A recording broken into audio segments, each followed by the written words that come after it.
uma coisa que é fundamental é parar instantaneamente com a drenagem de recursos que são mandados para o exterior. Para o senhor ter ideia, de cerca de 10 bilhões de dólares, que é, em termos médios, a receita da União, de todos os tributos, de 10 bilhões, 5 bilhões são pagos de juros. Dívida interna e externa. Isso o povo não sabe. 5 bilhões. Veja como não tem nenhum sentido essa discussão imbecil de fazer projeto de educação, de saúde. Não adianta. Porque toda a riqueza nacional está indo embora. Esse é o ponto. Salve, família Encarando, aqui quem fala é o Davi, seja muito bem-vindo ao nosso humilde canal mais uma vez. Família, espero que vocês estejam tão ansiosos como eu para assistir a segunda parte do documentário, que realmente está cada vez mais revelador, e essa última parte vai deixar claro o qual é realmente o problema do Brasil. O Dr. Enéas já tinha explicado isto, o Dr. Enéas nos explicou há muito tempo, que não adianta. Salve, família Encarando, aqui quem fala é o Davi, seja muito bem-vindo ao nosso humilde canal. Se você não assistiu o nosso último vídeo sobre esse assunto, sobre esse documentário, essa é a parte 2. Se você não viu o vídeo anterior, então eu peço a você que veja antes de assistir esse vídeo. É essencial, irmão, que você que queira realmente se informar, assista o vídeo anterior. Ah, Davi, mas eu vou ver logo esse que eu já tô nesse. Não, irmão, não faz isso não. O link tá até aí na descrição do vídeo, basta você clicar, coisa mais fácil do mundo, e você vai à primeira parte. E aí, se você gostar, se você ver que de fato as informações são relevantes, você volta pra cá, tá certo, irmão? Faça isso para você poder entender um vídeo. Esse não é mais um vídeo, é um grande documentário especial que vai abrir a mente de muita gente. Eu tenho certeza que você vai entender a nossa mensagem e o que estamos tentando passar aqui, que já foi uma coisa que o Dr. Enéas tanto tentou passar. Que não adianta fazer planos, não adianta, qualquer coisa que faça é conversa para boi dormir, porque a dívida cada dia aumenta mais e cada vez espreme mais o cidadão brasileiro. Ia chegar o ponto que nós vamos trabalhar tudo que podemos e não vamos dar conta de pagar esses juros, porque isso é feito para se implantar uma nova ordem mundial. Quando chegar o caos em todas as nações e todos os governos estiverem falidos, eles, os donos do mundo, os banqueiros internacionais, certo? As 13 famílias Illuminati vão chegar e vão propor o governo único, a moeda única, a religião única.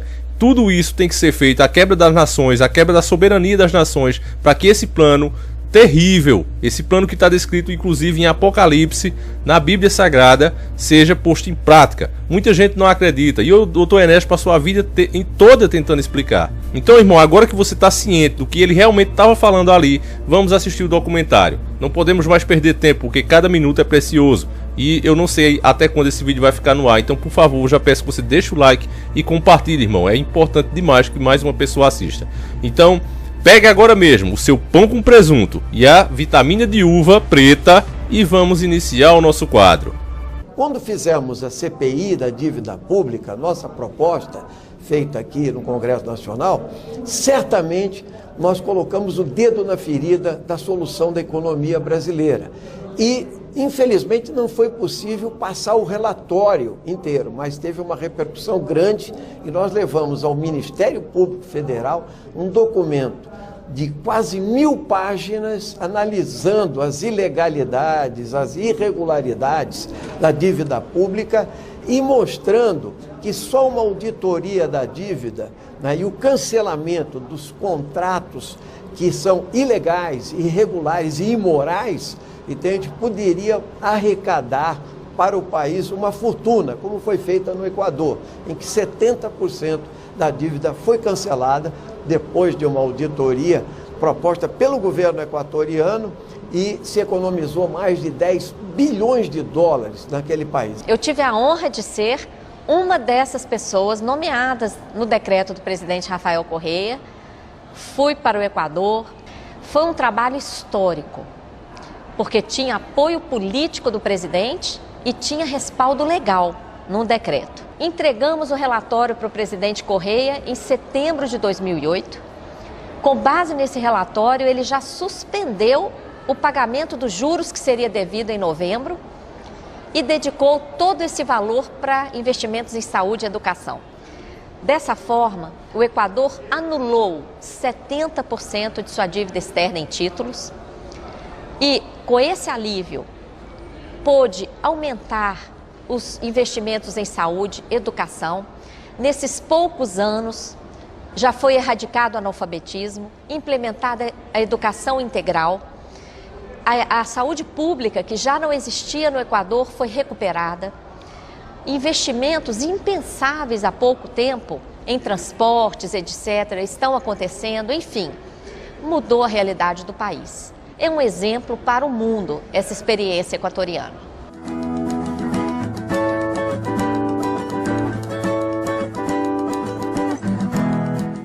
A moratória, para além de uma discussão, que também é importante, do pago ou não pago, é uma forma de forçar o credor a sentar na mesa para renegociar os termos dessa dívida. A Argentina fez basicamente isso. Falou, ó, não pago. Ou não é que não pago, porque ela continua pagando, mas eu pago, não pago do jeito que está, mas eu vou pagar se a gente renegociar o perfil dessa dívida. A crise argentina, né, dos fundos abutres mostram claramente, e o nome nos parece extremamente adequado, né, mostra o caráter pouco sério dessas instituições. A Argentina também possui um fato histórico em relação à dívida, que é uma sentença judicial que condenou a dívida externa argentina, considerando-a ilegal, imoral, ilegítima, que é decorrente, é conhecida como sentença Olmos. Infelizmente, as autoridades argentinas não levaram isso em conta e renegociaram sucessivamente essa dívida em processos que provocaram enorme prejuízo ao povo e à economia do país. Esse trecho, família, que você acabou de ver, eu considero importantíssimo e por isso estou interrompendo para chamar a sua atenção, porque é uma coisa que a gente não pode permitir que aconteça no Brasil, o que aconteceu na Argentina. O povo percebeu, o povo acordou que essa dívida é ilegal, é absurda, ela escraviza a população, e aí o governo vai, tá certo, vamos fazer o que vocês pediram, e mascara as coisas. Faz de uma forma que o povo pensa que foi feito algo, mas na verdade não foi feito, continuaram sendo submissos aos interesses internacionais. Então, temos que ter o máximo cuidado para que essa situação, uma hora, não venha a se repetir, caso ainda a gente consiga aqui no Brasil, porque a situação realmente está muito difícil. O novo governo entrou para realmente enganar as pessoas e achar que está fazendo alguma coisa, quando não se discute o que realmente é o problema. Então, Davi, então você é adivinhão, você é pessimista? Não. Se você sabe qual é o problema, vamos dizer, tem um cano estourado aqui nessa parte, e tu fica lá na frente trocando torneira, tu fica trocando chuveiro, tu fica mudando as coisas dentro da tua casa, sendo que o cano está estourado lá fora, não adianta de nada, a água nunca vai chegar na tua casa. É o que a gente vê o governo fazendo, exatamente esse exemplo. Davi, então você é petista. Esse documentário é petista. Você vai ver agora, a parte 1 do documentário fala que o que Lula fez é exatamente o que eu venho dizendo aqui. Ele mascarou a dívida. Ele pegou um exemplo simples para você entender, a moça vai explicar de uma forma mais técnica, mas já para você entender, para você já colocar esse filtro na sua cabeça, o que ela está dizendo é que nós devíamos uma dívida de R$100, por exemplo, R$1.000, nós devíamos R$1.000 e tínhamos que pagar R$10 ao mês, ok? Lula, para pagar esses R$1.000, pegou mais 1.000 com as pessoas próximas a ele, os bancos dentro do Brasil, pegou esses R$1.000, pagou a dívida, ficou sem dever lá, mas agora ficou devendo a esses bancos dentro de casa uma dívida que não é mais de R$10 ao mês, é R$40. Que tipo de imbecil e idiota faz isso? Aí eu respondo, um imbecil e idiota que quer se manter no poder. Agora, no começo, Lula era totalmente contra essas coisas, mas na hora que ganhou, aí ele se corrompeu. E aí você vê esse esquema sujo que ele fez para enganar o povo, para enganar a população, passar a ideia que o Brasil ficou rico. Isso foi tão forte, isso foi tão grande, que os Estados Unidos, quando viu, disse, pô, é o cara, ele é o cara. Ele conseguiu endividar mais o país e a população adorou, porque não sabia o que estava acontecendo. Veja o documentário e preste muita atenção nessa parte.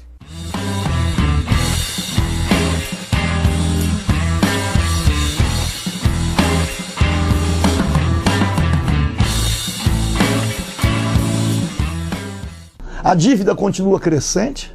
O presidente Lula, ele não pagou a dívida externa. Há 10 anos atrás, o ex-presidente Lula foi para a televisão dizer que tinha pago, tinha resolvido toda a dívida do Brasil, que o Brasil não devia mais nada.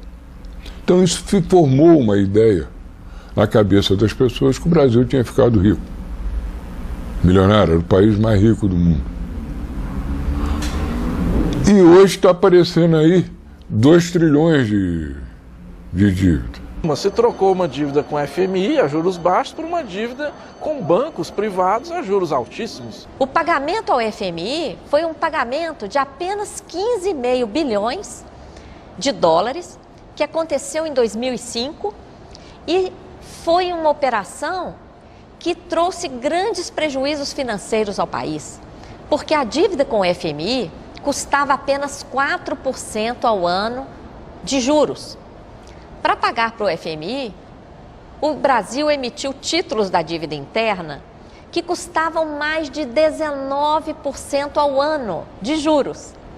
Então, foi uma operação que não trouxe nenhum benefício ao país, ao contrário. Foi uma operação que tornou a dívida ainda mais onerosa e provocou um grande desserviço político, porque iludiu ainda mais o nosso povo, afastando-o de enfrentar esse problema do sistema da dívida. E é esse o motivo que o Lula não se recandidatou, apesar do povo pedir, apesar do clamor do povo, no segundo mandato de Dilma. Todo mundo, não, Lula tem que voltar, o Lula lá de novo. E Lula disse, não, deixa eu por aqui mesmo. Eu saí como um cara, porque ele sabia que a bomba ia estourar. O Brasil não aguentava, se estava ruim de pagar 4%, imagine 19%. Agora, família, outro trecho muito importante dessa entrevista, que antes eu quero mostrar que o Dr. Enéas já vinha falando isso, você vai ver agora, que é quando o sistema faz o brasileiro de idiota. Entenda o político corrupto, irmão. Mais ou menos, eu posso explicar para você de uma forma clara que o político corrupto é como um ratinho pro sistema, como se fossem uns ratinhos. Esses ratinhos ficam ali arrancando as migalhas, dando as mordidinhas deles. O sistema sabe disso. Só que o sistema não põe um gato agora. Não põe uma ratoeira agora para pegar esses ratos. Ele diz, deixa eles lá, porque eles vão nos servir. Quando a gente tiver que amenizar nossas coisas, quando o povo tiver de olho em nós, aí a gente caça os ratos e apresenta isso pro povo. Era o que o Dr. Enéas tanto falou. Veja na hora que ele fala exatamente isso e pouca gente entendeu. Quando aparece a capa da revista do roubo do urânio, o senhor pode ter mostrado, né? Roubo do urânio. Contrabando de urânio. Eu me divirto um pouco, porque isso é extraoficial, é verdade, estou roubando. Mas o nióbio é infinitamente pior, porque é oficial, o senhor entende?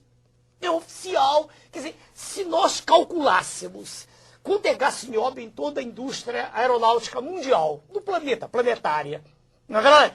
E víssemos quando sai daqui, o que entra deveria ser compensador, e não é. A coisa veja o senhor, é avassaladoramente desastrosa para o país. A questão mineral no país é uma questão, do meu ponto de vista, que tinha que ser abordada de saída.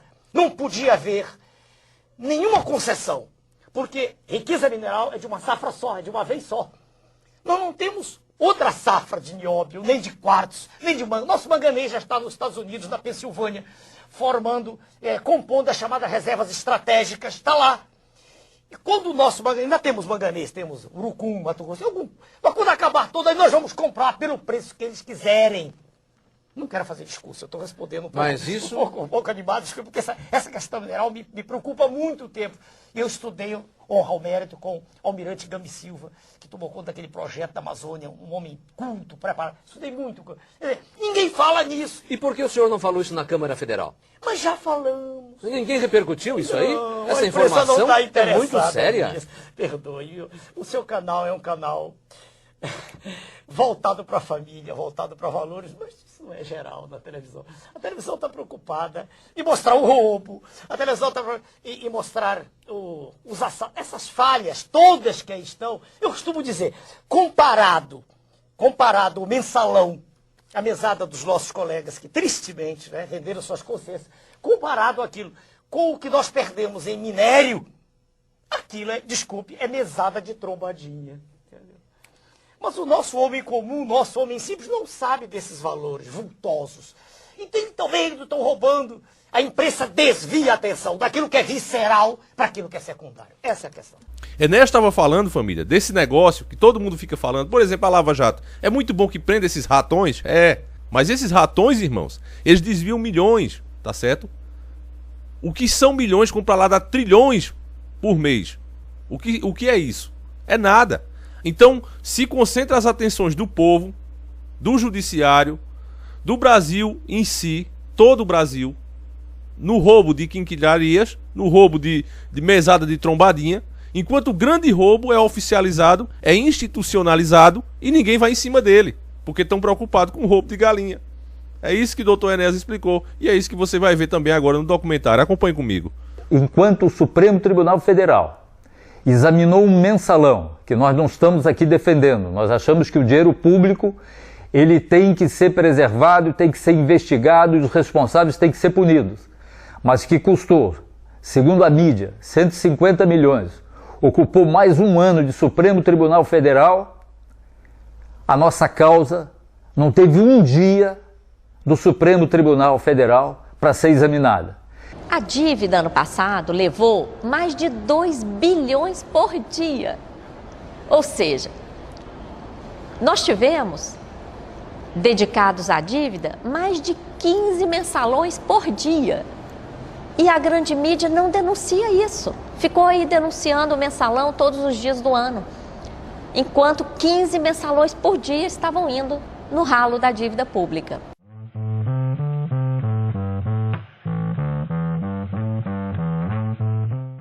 Os banqueiros estão fazendo uma brincadeira com o governo. Você quer um programa popular? Você brinca aí com Bolsa Família. Você pega 20 bilhões por ano e distribui aí para os pobres. E não se preocupa com os 240 milhões que nós estamos ganhando. Então, os banqueiros concordam em pagar que o governo gaste uma migalha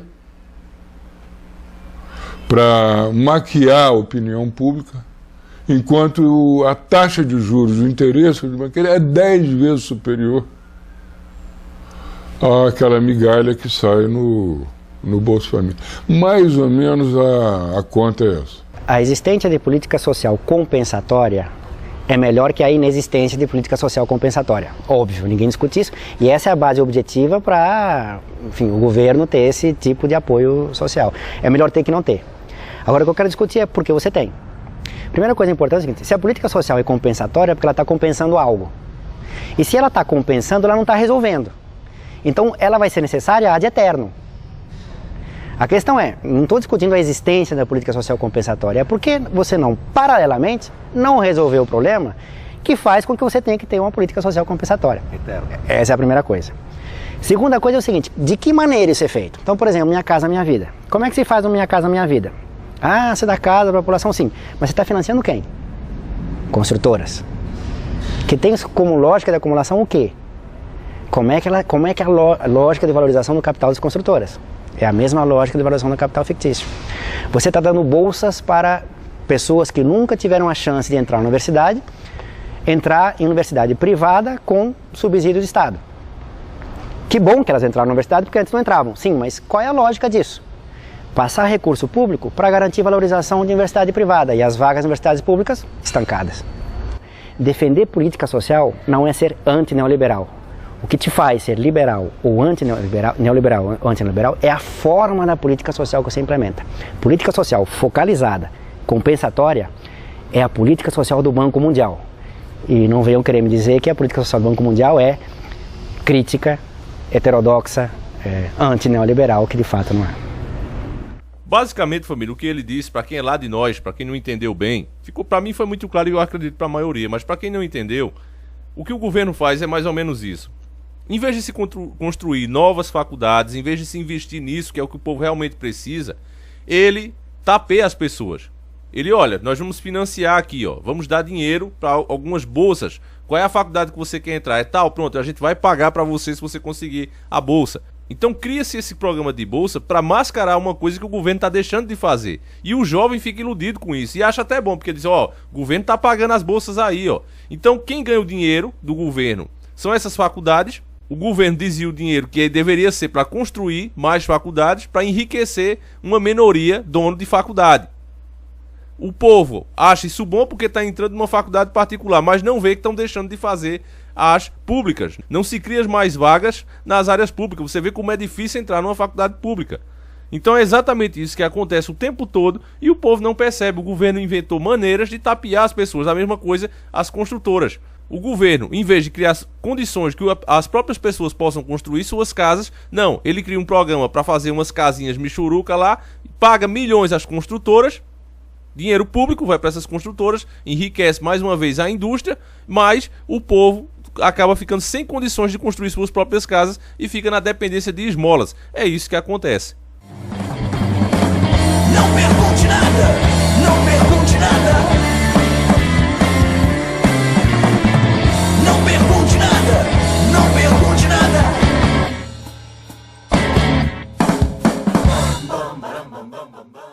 Essa dívida permitia ao Banco Mundial, o FMI, mandar uma representante do FMI aqui todos os anos para fazer uma avaliação das contas do Brasil, para ver se tem o dinheiro, onde é que tem o dinheiro, etc.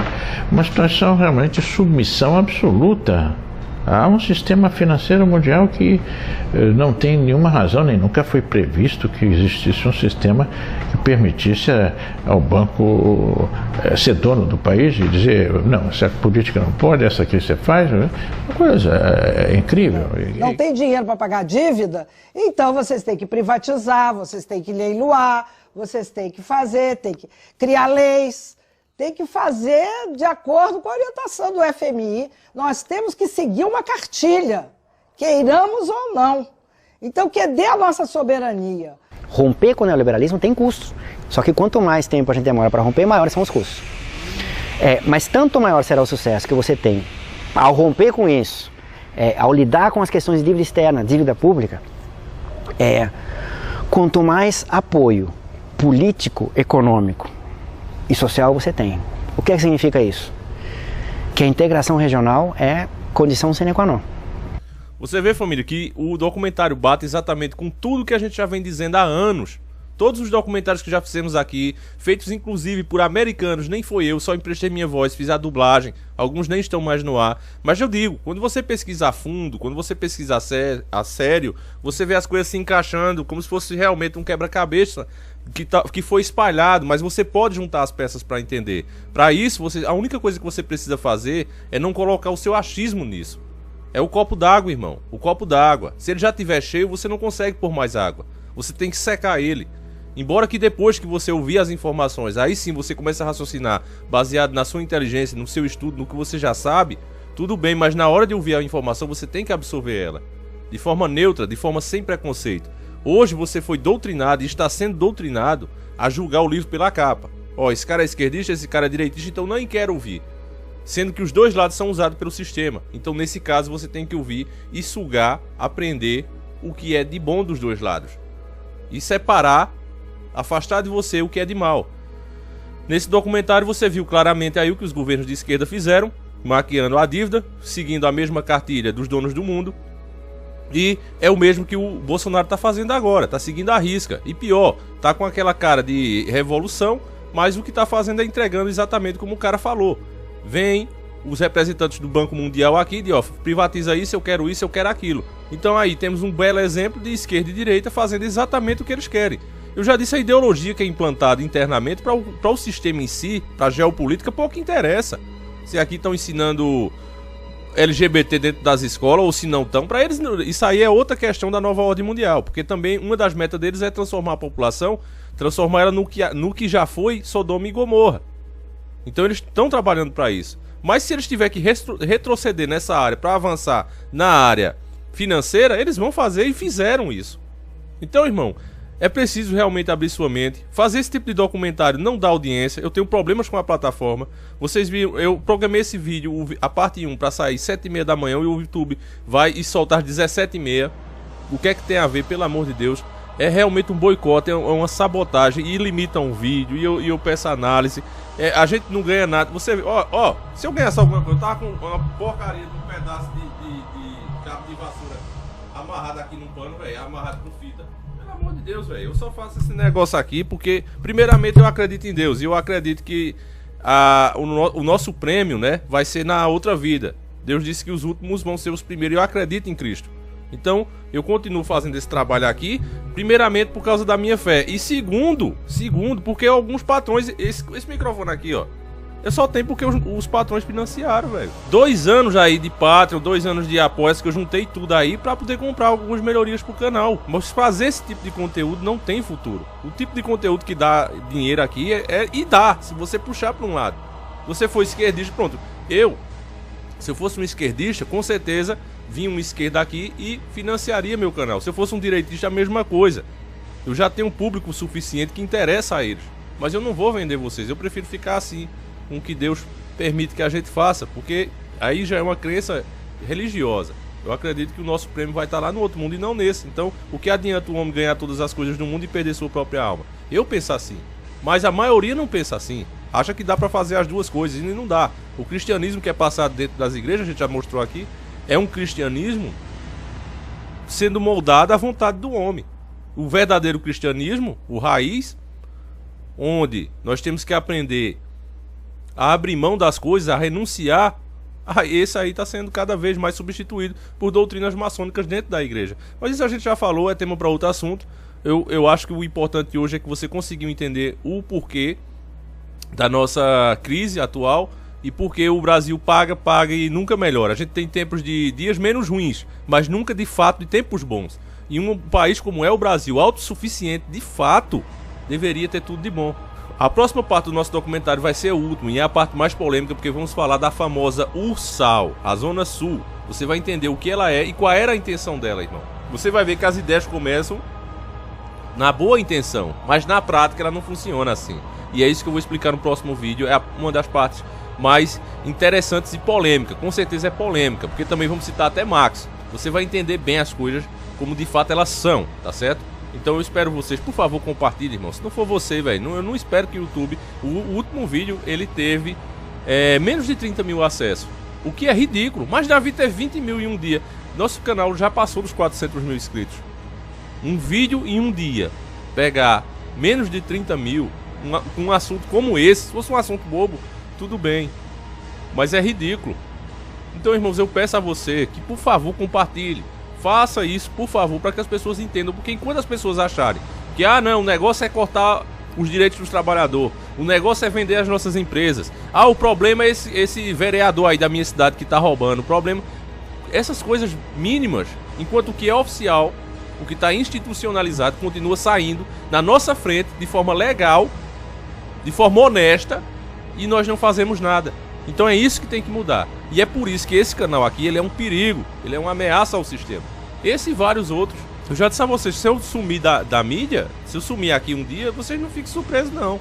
Porque isso vai acontecer mais cedo ou mais tarde. Mas enquanto eu tiver essa brecha, eu vou estar aqui, batendo na real, irmão. Então, eu só peço a sua ajuda de todas as formas. Se você puder também ajudar financeiramente, com 10 reais, 20 reais, nós temos o apoio, temos o Patreon. E se você puder também, não, Davi, eu tô desempregado, tô numa situação ruim, não tá fácil a situação no nosso Brasil, de boa, irmão, a gente vai continuar aqui, como eu já disse, a meta não é dinheiro. A nossa situação, graças a Deus, tá boa, tá indo aí.